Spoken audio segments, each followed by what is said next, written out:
First District Court of Appeals now in session. All who have business before this court draw near, give attention, and you shall be heard. May God save these United States, the great state of Florida, and this honorable court.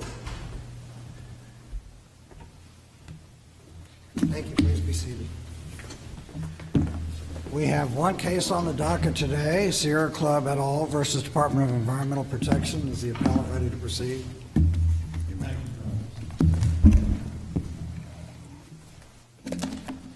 Good afternoon, Your Honors. My name is John Thomas. I represent the appellants in this case. Mr. Thomas, would you pull that microphone just a little closer to you? Okay. Pull that, yeah. And I'll do the same so you can hear me. Okay. Well, I appreciate that because I wanted to let you all know that I am very hard of hearing. You can see I'm wearing a cochlear implant. Okay. I just ask that you use your loud voices today. So this case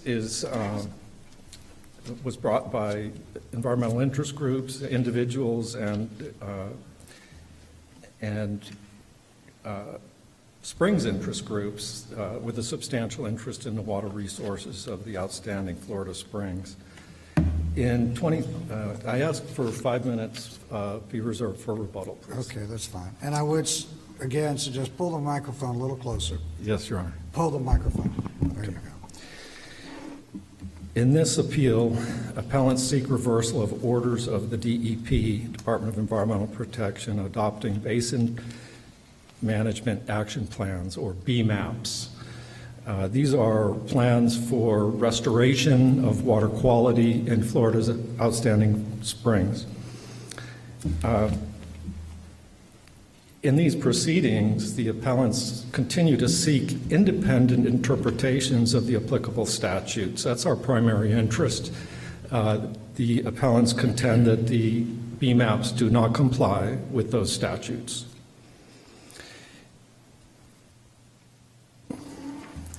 In sum, these BMAPs will not restore Florida's outstanding springs.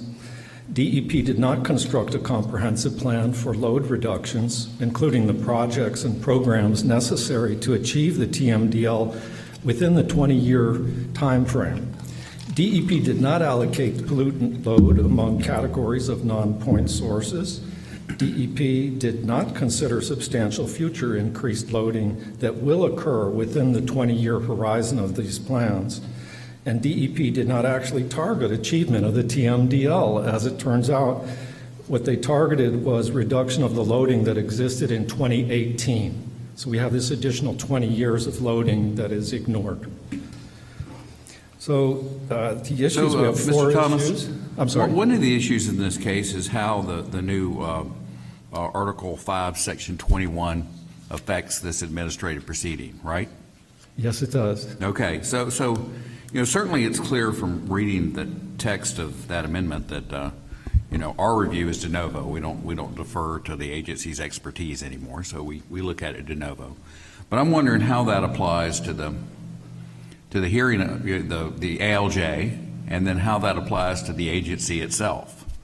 Because I mean, generally under the APA, yes, the agency gives yes, a recommended order, and they have to follow the findings of fact. But traditionally, under administrative procedure, they can reject conclusions of law by the ALJ. Can they still do that? Yes. Yes. Well, actually, that's our first issue as well. Is that the recommended order, which was approved by the final order, approves a highly deferential standard of review. Of course, the constitutional amendment prohibits that. But it's difficult to understand what they were trying to say in that passage. Well, I mean, you argue that the ALJ applied the wrong standard, that the ALJ, where it's deferential to the agency's expertise, when you shouldn't have been. Okay, okay, if that's the case, that's the case. But couldn't have the agency rejected the conclusions of law of the ALJ still? Is that still good administrative law, or does this amendment change that? I looked for a case that would give us some guidance. I couldn't find any. The agency still has the authority and the burden to correct errors of law within the recommended order. Okay. So that's our first issue, is that they cite to the wrong standard. And their position is that they didn't actually apply that standard, but they don't identify any other standard anywhere in the record that's been applied. So I think we have to take them at their word on that. The second issue relates to the requirement. Before you before you move to the second issue, let me ask you a question about that first one. They acknowledge that there's an error with regard to the standard Yes. that the ALJ used. Can you point us to some place where within the recommended order where there was some statutory interpretation issue that needed to be resolved and the ALJ used that standard to actually reach a conclusion?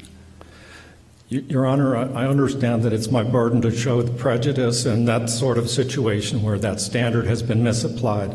Unfortunately, I would love it if the judge, administrative law judge or other judges would explain their interpretations. In this case, there's no explanation.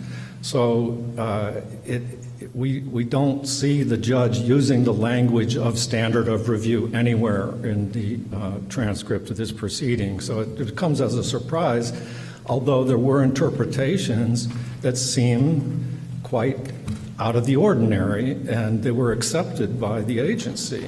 Well, why don't we talk about the merits, and I'll just proceed on the basis of, if the agency made an incorrect interpretation of law, we'll reverse it.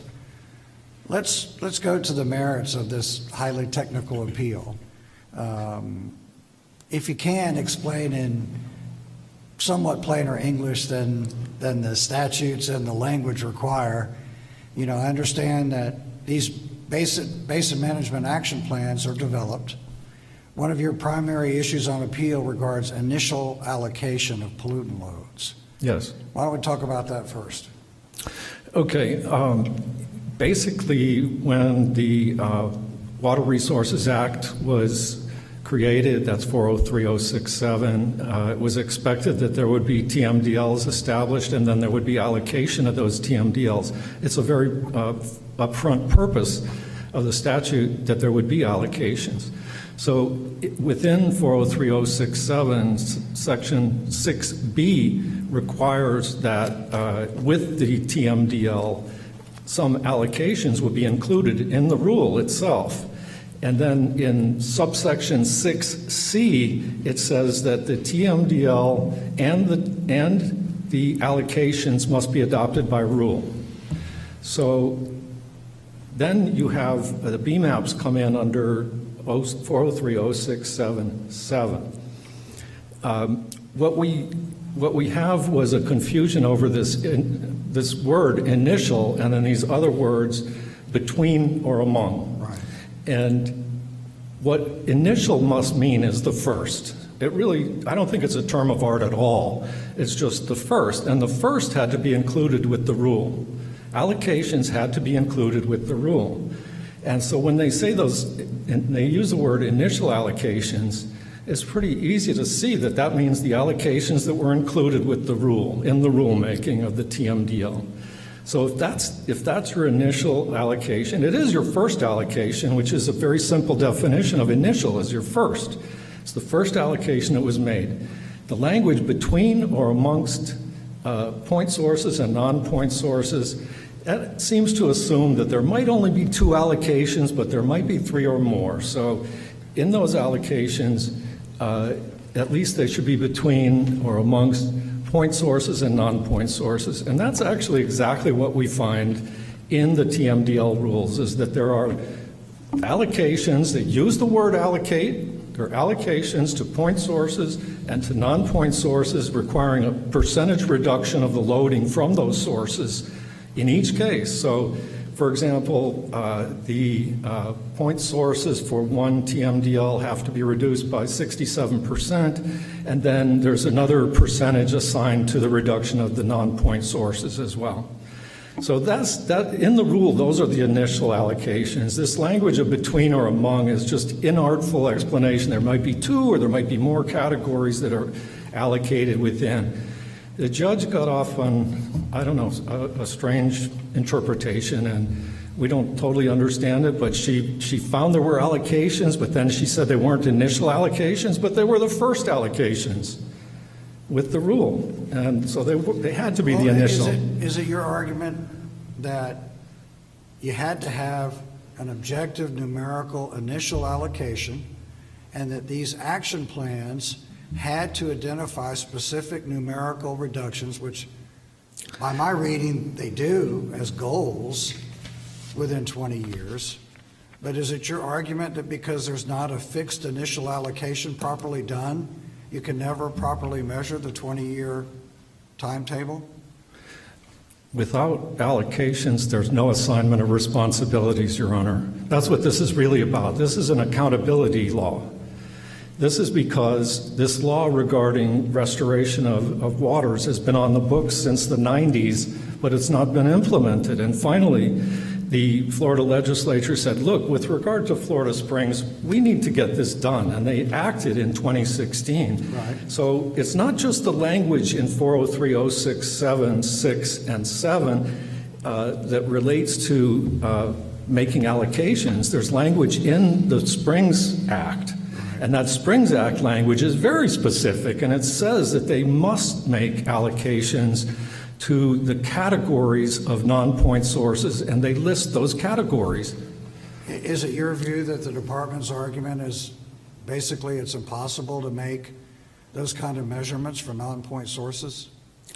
Not at all, Your Honor. Not at all. Everything here. How would you characterize the department's argument? I'm sorry.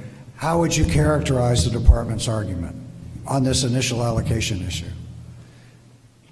The department targeted a lower threshold to achieve the TMDL that will not achieve the TMDL. Then they divided that up into 5-year increments, which are also based on the 2018 loading. So there's never a point where they address the rest of the loading. When we're The future loading. We've been talking about 403.0676B, and we've been talking about the between and among language. But later on in that paragraph, it says an initial allocation of allowable pollutant loads among point and non-point sources may be developed as part of the TMDL. What do you make of that may? The basin-wide language? Yeah, it says may be developed. It doesn't seem mandatory. It seems somewhat discretionary. Right. So what I make of that is that the language that is mandatory is that an initial allocation of allowable pollutant loads among point and non-point sources may be developed. That's permissive. Then it says, however, in such cases, the detailed allocation to specific point sources and specific categories of non-point sources shall be established in the BMAP. Shall be, that's the mandate. So then when you get into this language about basin-wide, what that is looking at is giving DEP as much flexibility as the legislature could, because you have situations out here in Florida where one basin discharges into another basin. So if you're developing a TMDL for one basin, but there's a discharge from another basin, maybe a basin with its own TMDL, they're saying, we don't have to redo all of that. It's the end product of that BMAP that flows into our BMAP. So we can take that and apply a basin-wide allocation to that input, that inflow to our basin. I know it's a little complicated, but so the other thing, of course, it's the permissive language versus the mandatory language. And in that permissive language, it says that DEP can do as appropriate, can make allocations as appropriate, and that's in subsection 7. But it would not be appropriate to make another gross allocation or no allocations where the prior statute says they shall provide a detailed allocation. And it would also not be appropriate where you have the Springs Act statute saying they shall develop a allocation loading to the non-point sources. So we have at least two solid reasons why these allocations were necessary, but you should understand, this is about accountability. This is about responsibility. The Clean Water Act did a great job with point sources. In other words, when something's coming out of a pipe, we can get it under control. It's these non-point sources that are difficult, and it's been difficult for the state to address them, a big state with a lot of water. So, but they've tried to simplify things in some respects. But giving DEP a lot of authority, a lot of power, but at the same time requiring these specifics. This law is about getting to allocations. This law is about assigning responsibility. We need to be responsible for our own waste, our own pollution, and that's what this law is trying to get to. At least the major sources need to be bringing their loading down, and they need to have an assignment, not just here's a BMAP and we'll get around to talking with you about what you need to do. No, this is a plan that's supposed to get us to the TMDL. Excuse me. With responsibility. But there are some numbers in the action plans, right? I mean, those numbers, 1 million, 2 million pounds of nitrates, and then within 20 years, this shall be reduced by X amount. That's right. Those numbers are in these action plans. That's right. I'm over my time, by the way. But I'll grant 5 additional minutes to both parties. This is a highly technical issue. Okay. What we're dealing with is a concentration, which is an amount of pollutant versus an amount of water. So we have an understanding that the amount of water involved may vary with rainfall, so they factored that in. Then you're just left with the pollutant additions to get it down to 0.35 milligrams per liter. So they can do this, and this is what the pie charts are about, is they make an assessment based on the land use, based on the number of acres, for example, under corn crop. They can figure out how much they would expect that to discharge to groundwater. So once they have that understanding and they look at the whole basin and they've assigned those kinds of numbers to all the different sources of pollutant, then they can look at it and say, okay, well, add that up and it's too much. We need to bring it down, so we need to show everybody what they have to do to bring it down. To get that load down, it's a matter of pounds, but ultimately it's a matter of milligrams per liter of water in the groundwater. That's what it is. We need to give them responsibility and allow credit trading for those who do more than they're required to do. That's what this program is supposed to do, but it doesn't, not with these BMAPs. All right, now you have 8 minutes. Now you have 8 minutes left for rebuttal. Thank you.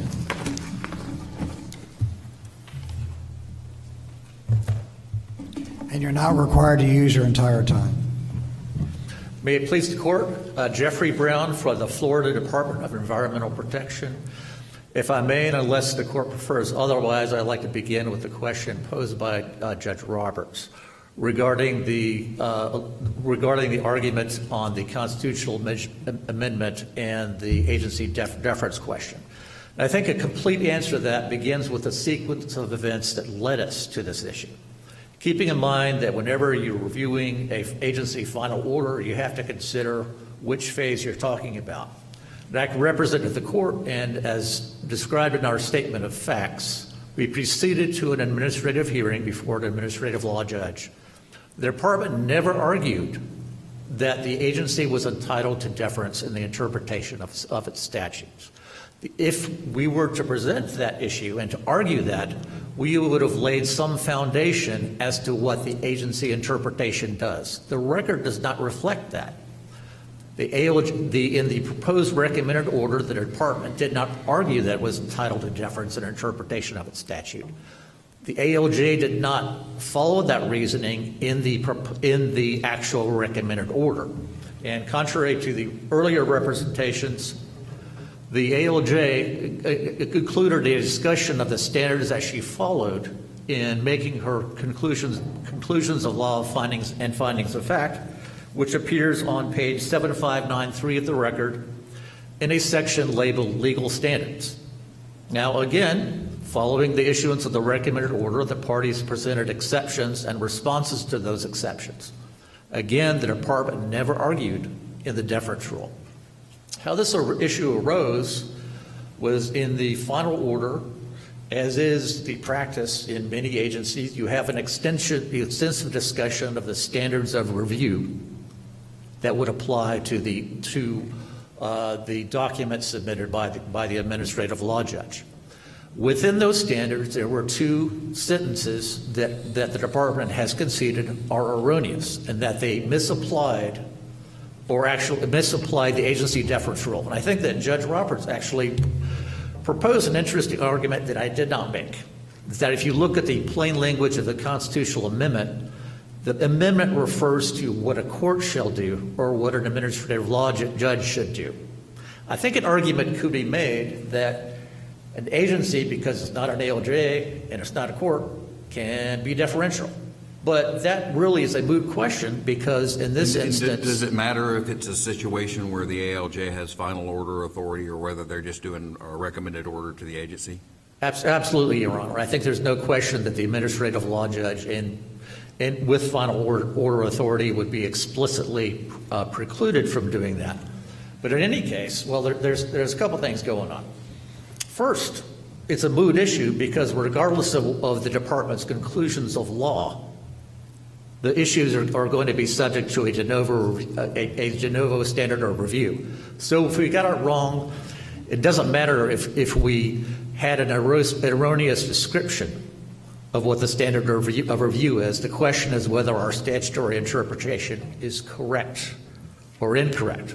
Let's suppose, for example, we started out with the final order that says, and the first sentence says, the rule of perpetuities is dispositive of all the rule interpretation issues in this case. And we don't mention that again. That may be an abstract error, but it is not an error which justifies reversal of the final order. And in that, unless this is going lengthy, I'd like to expand upon that as to how that relates to the standard of review described in section 120.68 of the Florida statutes. And to begin, the appellant's brief didn't describe any explicit argument as to how their position fits within the section of the statute. But if you look at the section that most arguably applies, you look at the section that refers to an occasion where, quote, the agency has erroneously interpreted a provision of the law and a correct interpretation compels a particular action. There's two parts of that show that the argument is false. First of all, an abstract statement about what the standard of review is not an actual interpretation. That would have been an interpretation if the department had said, okay, the ALJ looked at the statute this way, but applying the standard, I think we should look at it differently. That would be an interpretation. There's a distinction between an abstract statement of what the standard is. It's kind of a meta-analysis as to actually applying that standard. So if you look at the plain language of the standard of review within section 120.68, there is no claim that there is a reversible error. The second part is the component of that subsection that refers to compelling a particular action. That embodies the case law it doesn't embody the case law, but as reflected in case law, you should also apply a harmless error standard. And from the context of the final order and the position in the actual context of those erroneous sentences, there's no basis for a reversal in those two sentences. Are there any additional questions on that sub-issue? Okay, I'd like to proceed on to the initial allocation issue. There's a question as to what the department's position is.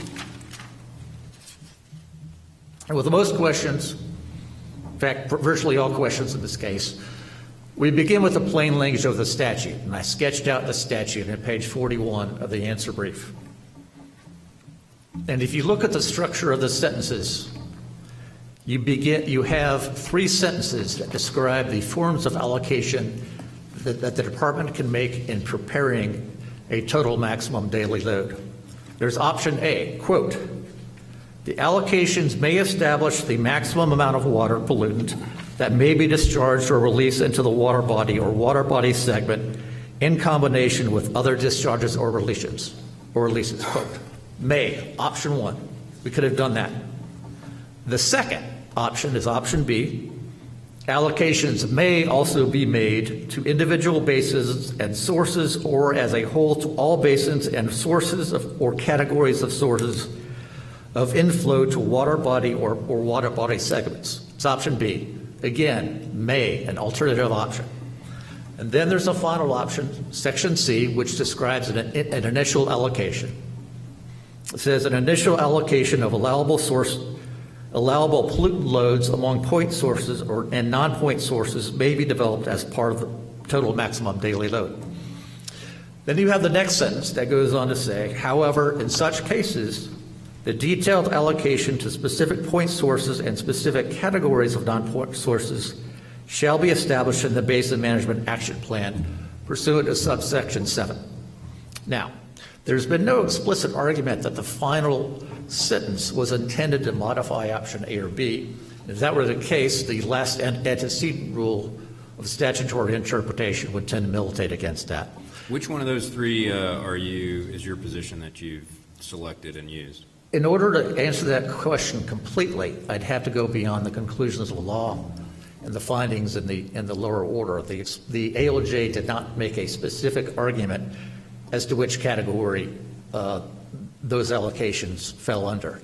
The ALJ did, however, specifically find, as a matter of fact, that these were not initial allocations.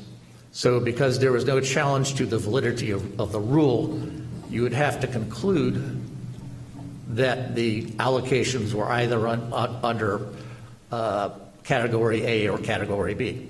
There's also theoretically the possibility, and I have not argued this, but I suppose that from an academic standpoint, these are three options as to what we may do. And it's entirely conceivable that as long as it complies with the initial standards set out in the subsection, that it doesn't have to follow option A or B or C. Well, let's talk about the initial subsection then. It requires that you set out allocations for the total maximum daily load that provide for the reduction of pollutants to achieve the water quality standards.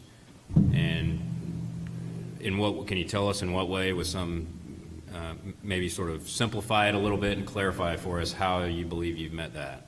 Well, that would be a matter of fact that would be resolved by the consideration of expert testimony.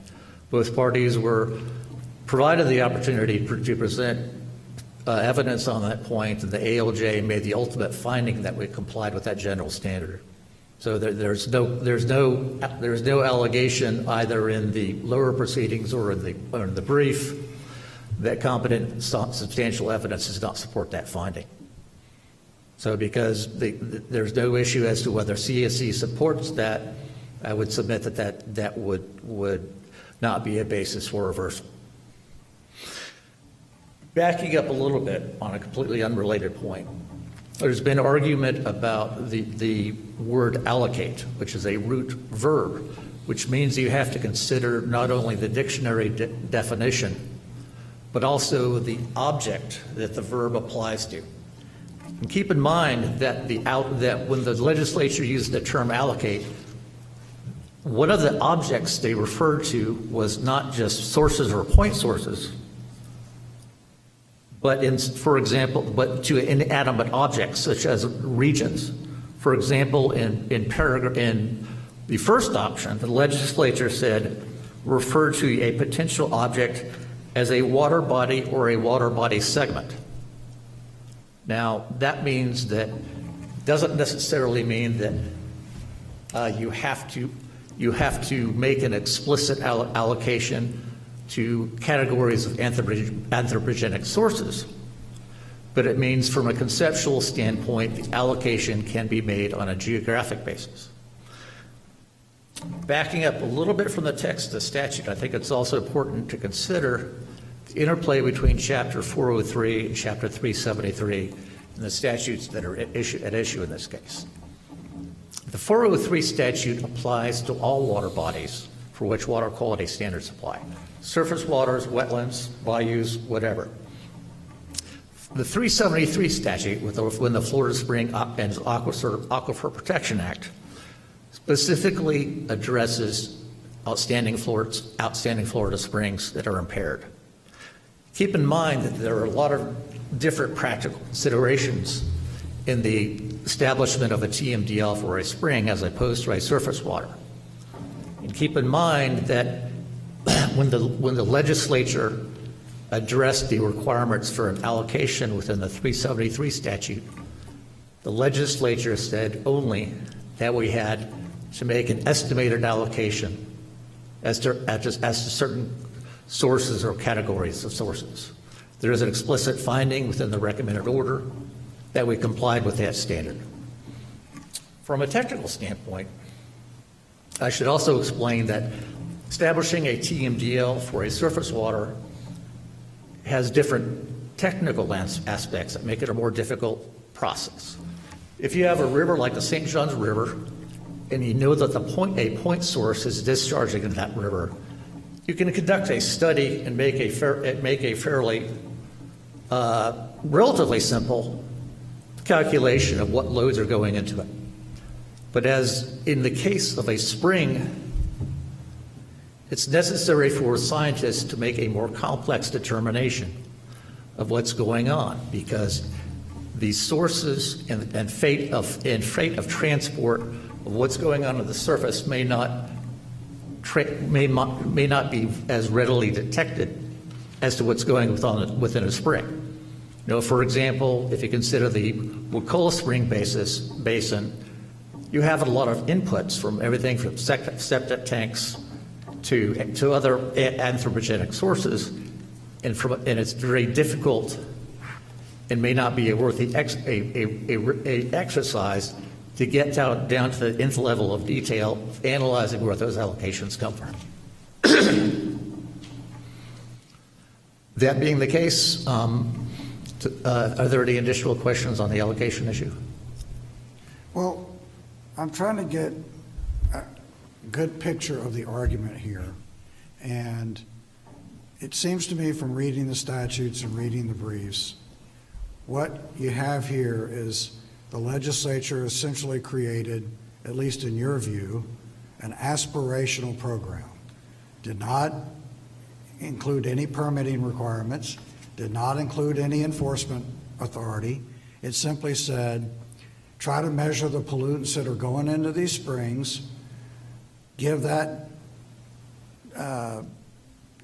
activity a number, which I think you did in the pie charts and elsewhere, i.e. 1 million pounds of nitrates are going into the Post Springs watershed.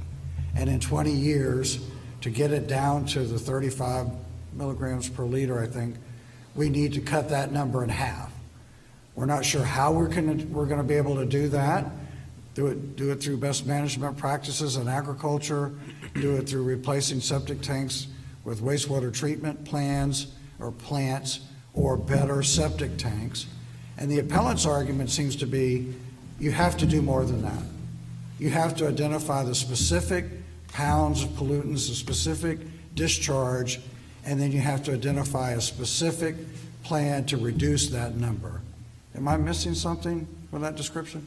I think you have a rough description of the argument. I would not describe it exactly as an aspirational exercise. I would regard it as what I think of as a planning exercise, keeping in mind that the net purpose is to encourage, you got to work with what you got. I mean, the legislature did not give us authority to order local governments to do X, Y, and Z. Instead, they encouraged us to create a system where we would solicit additional projects. Now, in answering your question in detail, I'd like again to begin with the language within the statute. There are references to projects and programs, and I think that's a very important distinction. As explained in the findings, a program is an existing regulatory regime or set of laws, such as a permitting requirement. Right. A project, in contrast, is something that requires a shovel. It is what you think of as a project that might be submitted by a local government in terms of, like, say, A wastewater treatment plant. exactly, Your Honor. Correct. Now, beginning with the statute, first from a broader level, there's no explicit requirement for us at the beginning of the plan to count up the credits and the debits, that is, the projects and the programs, and compare it with what is needed. In fact, if you look at the language and considering the meaning of the word projects and programs, they said the opposite. The legislature told us that we have to give an estimate of what to paraphrase, the projects will yield. There was, however, no explicit requirement for us to add up the credits that should be allocated to programs. Exclusio alterius, Your Honor. By omitting that requirement, that's a strong implication that the legislature did not require what the petitioners are proposing, which is for us to show in advance at the beginning of the 20-year program exactly where those credits are going to come from. And I'd also ask the court to consider contemporaneous legislation within Chapter 2016-1 of the Florida laws, wherein the legislature also enacted Section 403.0675 of the Florida statutes, labeled progress reports. And what that did was essentially to create a system where the department would conduct a periodic review of the plannings of the success of the plan and to report those occasions where we're falling short. So But you have a baseline, right? What you've created in these action plans does attempt to measure a baseline of the pollutant load, of the total maximum daily load, correct? that is correct, Your Honor. And most of them are non-point sources, as I recall. I think in some of the springs it's equally distributed. That's a good question to keep in mind, that from a broader perspective, because no one actually puts a pipe into a springs. Nobody's quite that maniacal. There are, in terms of loading to the spring itself, there are no point sources. So that is correct. That's right. It is a more diffuse consideration. But you do have a baseline number in these action plans, That is correct, Your Honor. because you have to have that so you can report to the legislature what your planning activities are yielding, correct? That is correct. And that number, there's been allusion to pie charts, which are within the basic management action plans. The initial allocations, or the estimated allocations, will be depicted by the size of the slice of the pie. But that number we're referring to is really the size of the pie itself, which will correspond with the total maximum daily load, which has already been established by rule. So you have a total maximum daily load for these springs as of 2018. A baseline, if you will. An estimated baseline. Yes, Your Honor. And you have water quality measurements to show, okay, the nitrates or exceed the standard we're trying to meet by X amount. That's correct, Your Honor, and the success will ultimately be determined by measuring the concentration of the pollutants at the spring itself. So I'll give you the Allen charge, as we used to call it, as they're called in trial courts. How would you generously characterize the appellant's argument? And you did a good job of it, I think, in the brief. What is their complaint here? That you don't assign a specific number to each non-point source? Is that the appellant's argument? Because it seems to me, and the appellants have lots of time to respond, their argument almost is the statute doesn't seem to require what they would like to see it require. Is that fair? I think that's a fair characterization. I think, I sometimes conceptually, I go back to my first year in law school, where at Florida, we're required to take jurisprudence. And Professor Nagin used to always say, You have to distinguish between the is and the ought. And I think that the petitioners in this case have a strong belief as to what the law ought to be and what the law ought to require the department to do when it enacts a basin management action plan. But that's not what the law is. The legislature did not, the petitioners have a strong preference as to how this should be done, but that's not reflected in the text of the statute itself. In fairly non-technical terms, how would you generously describe the petitioner's argument as to what you ought to be required to do?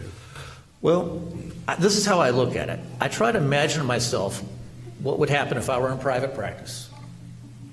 Someone came into my office and said, "Hey, Jeff, I really disagree with how the department did this plan." And what I would do is I would look at the statute and I would try to figure out, okay, well, what hook do I have? What explicit statutory requirement can I argue the department failed to comply with? And I would soon learn that there's no explicit qualitative measurement as to what the department has to accomplish in the plan. There is no explicit requirement that the best management plan has to be the best possible plan in the best of all possible worlds. Instead, you'd have to look within some of the elements of the plan, and I think it really devolves into one specific requirement that's in the 373 statute, which requires an implementation plan designed with a target to achieve the nutrient total to maximum daily load no more than 20 years after the adoption of a basin management action plan. And I think the way to approach that would be to try to present expert testimony and persuade the administrative law judge that as a matter of fact, as a matter of science, this is not a plan. They had the opportunity to do that, and they failed to carry their burden of persuasion on that factual question. But to characterize your argument, I would say that these petitioners are stakeholders in the process, and they've tried to improve agency action. And their point of view was simply not persuasive to the administrative law judge. Are there any additional questions on that sub-issue? Well, you have 1 minute left. Would you like to address the argument that you didn't properly consider future population growth and increased nutrient loads? Yes, Your Honor. Again, to begin with the text of the statute, the statute only requires that we identify mechanisms that will address future growth. Again, applying the exclusio alterius argument, that implies the absence of any obligation on the department to project future growth. In addition, as a matter of statutory interpretation, the department does not have authority over growth management or any authority to mandate changes in agricultural practices. And so simply in terms of looking at the statute within that narrow detail, and also the broader 403 scheme, the department had no specific obligation to make those projections, and also no general obligations to regulate growth management. And the third point on that, if I may, that point at best could have served as an argument that the omission to do that was inconsistent with the idea that you have a design to achieve the standard I achieved earlier. The ALJ specifically credited the department's witnesses, Tom Frick, Right. To explain that, well, no, this isn't a good idea because in other...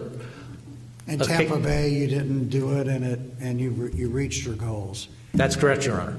I better reach my goal of ending your time. Thank you, Your Honor. Thank you for your time. Thank you.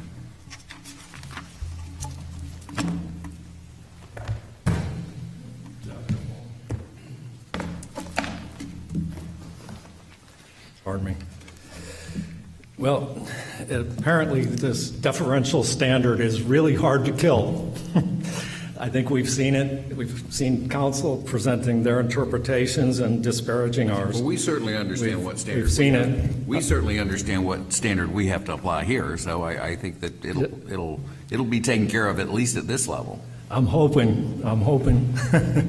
So we were concerned about the deference given. We do feel like the administrative law judge has granted a lot of deference in her interpretations, and that's incorrect. Although we can't point to a point in the record, I think I do want to reference your case, Judge Thomas, the AW versus Agency for Persons with Disabilities case. I think that's an important precedent here because in that case is the same allegation that the final order had established a deferential standard, referenced a deferential standard. And what the court did was it looked through the record for what that indicated was that actually applied and found no evidence of that and actually found evidence of other standards being referenced in the record. And those were the things that are referenced, that are mentioned in the opinion of AW versus Agency for Persons with Disabilities as apparently the critical, that's the ratio decidendi, is the fact that there were other evidence of that the other standard was applied. So we don't have that in this case. I do want to take issue with one point that the BMAPs are not just aspirational. They do include standards, including BMP requirements and commitments from the local governments. So those things are enforceable. So there are aspects of the BMAPs that are I want to be fair, so let me ask you, what should these action plans have required, in your view? I mean, I read your briefs, obviously. Yeah. I know you argue that they did not take future population growth into account, and they had made an initial allocation, and yet they abandoned that, I think, is your argument. So tell us what those action plans should have required. Well, first let me give you an analogy. If your coach said, you need to the team, you need to score 100 points today, you must score 100 points today. I want to know what your plan is to score 100 points. And you came forward and you said, well, we've got these plays and these plays and these plays, and they add up to 70 points. And then we're going to figure the rest of it out as we go. But that's not a plan. That's not what the legislature was looking for. So what we're looking for, what we think the statutes require, and it's repeated several times, the plan is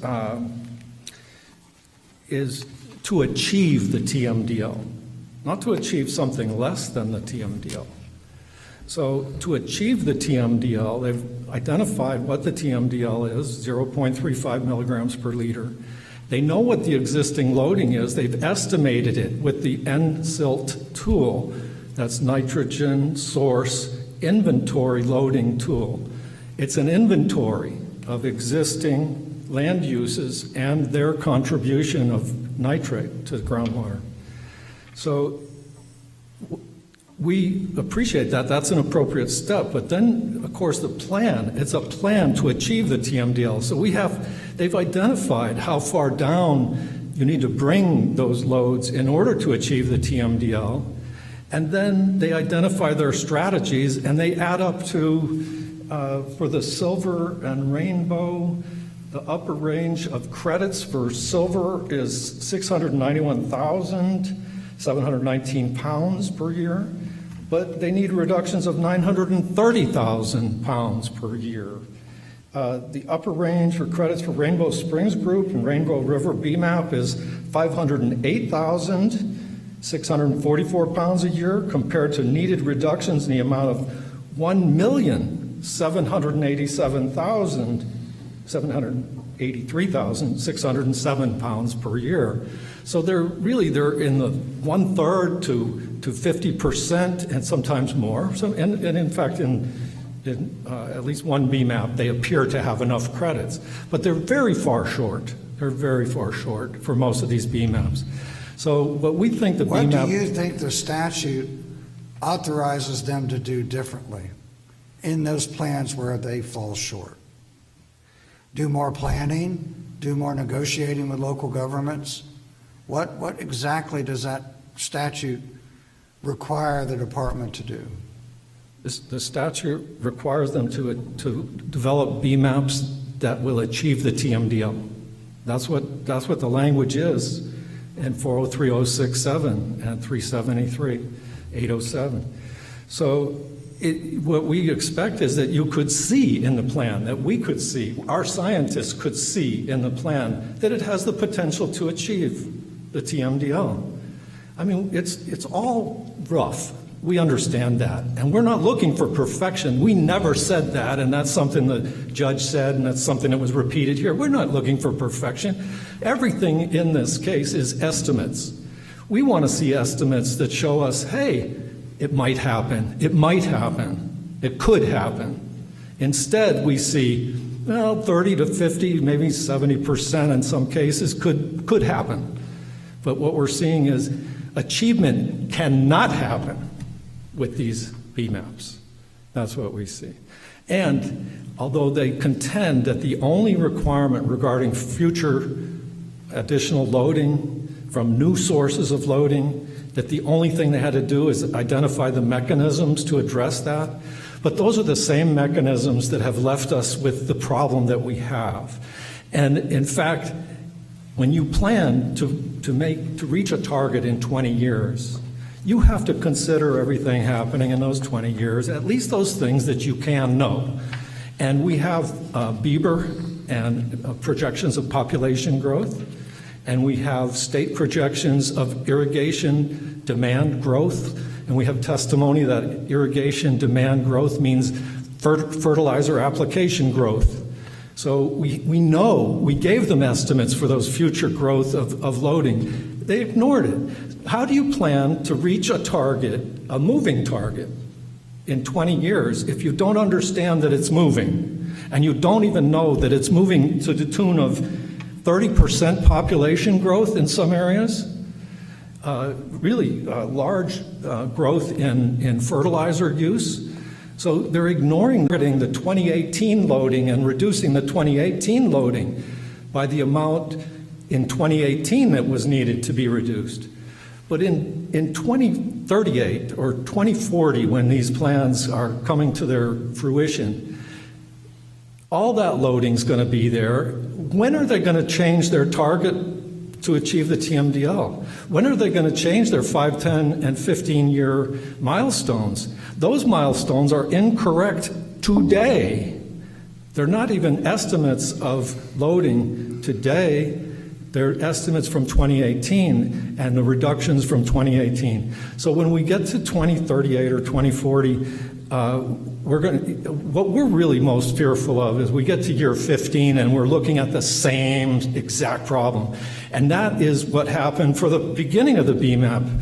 There was BMAPs in place. I'm going to ask you to briefly conclude. I wish it were more like the old days when the lawyers would argue for 6 or 7 hours sometimes, but we don't do that anymore. So I'll ask you to briefly conclude. Okay. All right. Well, you asked what we wanted. We want the statutes interpreted independently. Thank you both for your fine arguments. Court is in recess. Thank you, Your Honor. All rise.